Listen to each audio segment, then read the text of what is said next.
Olá, me chamo Camila Portela Ferreira de Figueiredo e curso o 7º período em Pedagogia na Universidade Estácio de Sá. Esse vídeo faz parte de uma atividade prática como componente curricular da disciplina Pedagogia nas Instituições Não Escolares. O título da nossa conversa é A Formação Educacional nas Empresas.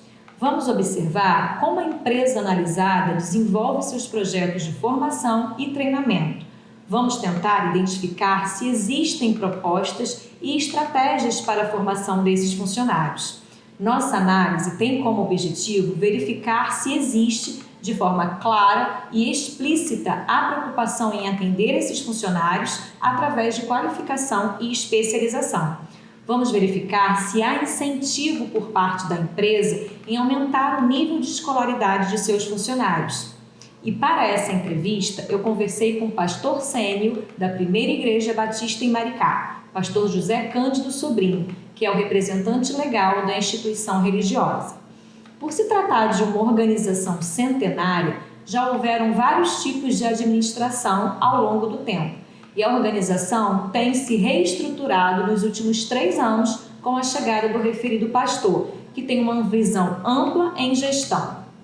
A instituição, segundo o pastor sênior, tem projetos de formação continuada para os seus colaboradores que são realizados por meio de conferências, seminários e treinamentos específicos para cada setor ministerial da igreja. Porém, esse trabalho ainda é realizado apenas com o voluntariado, pois a instituição conta com os 2 viés de colaboradores, os funcionários e os voluntários. O pastor afirma que estão vivendo um período de transição. Ele reconhece que para uma organização crescer e avançar, precisará investir tempo e recursos na qualificação de toda a sua equipe. Porém, isso ainda não é uma realidade total na instituição. Pude evidenciar que existe uma proposta clara em relação às formações e que eles têm como principal missão cuidar de pessoas. Todo treinamento é voltado para essa missão, de melhor servir as pessoas e, consequentemente, a comunidade. Em relação à gestão de pessoas na instituição, o pastor sênior afirma que cada líder trabalha em uma rede de relacionamento ministerial e que cada líder desses ministérios está ligado ao pastor sênior. Cada líder pastoreia e cuida diretamente de pessoas. O voluntariado participa de forma democrática das tarefas, o controle é genérico, atuando mais sobre os resultados do que sobre as pessoas.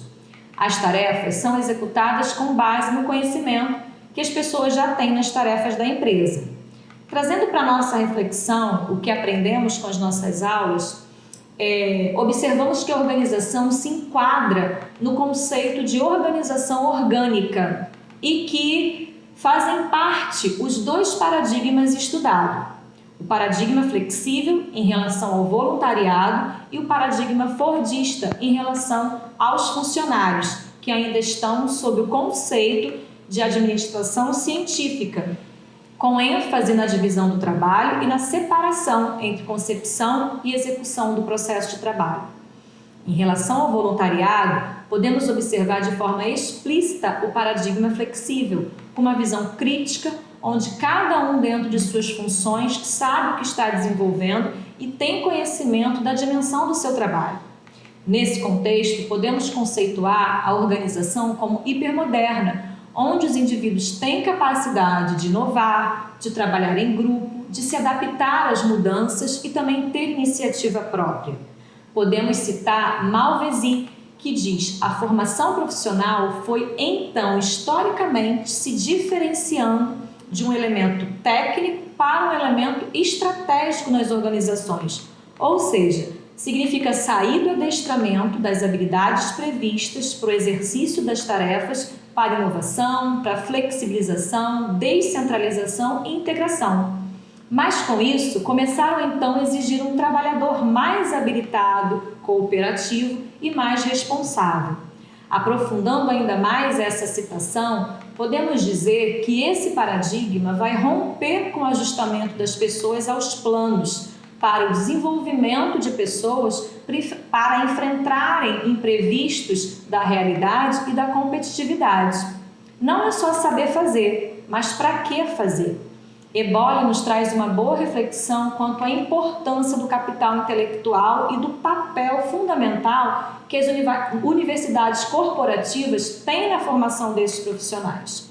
A autora coloca que em um mundo globalizado, as empresas verificam a importância de investir na qualificação de seus colaboradores como forma de alavancar um diferencial competitivo. É inquestionável que o capital intelectual será o fator de diferenciação das empresas bem-sucedidas. Para concluir, podemos fazer uma última citação, que Mazzaferra diz que é preciso superar um processo educativo de formação do trabalhador que tem como objetivo maior a sua adaptação às condições objetivas de perpetuação do capitalismo, onde a formação é esvaziada de sentido e voltada para o aumento da produtividade, da competitividade, objetivando só o acúmulo e a sobrevivência do capital, mas ele aponta a necessidade de uma proposta de formação profissional contra-hegemônica, que materializa uma educação transformadora, afirmando a unilateralidade e a humanização do trabalhador pelo trabalho como princípio. Como pedagogo, nos vemos de frente a um desafio que Saviani chama de abertura de consciência, evitando formas de atuação vinculadas à doutrinação, ao convencimento e a um mero treinamento para que os agentes que integram o mercado, entre eles o trabalhador, se tornem cada vez mais eficazes.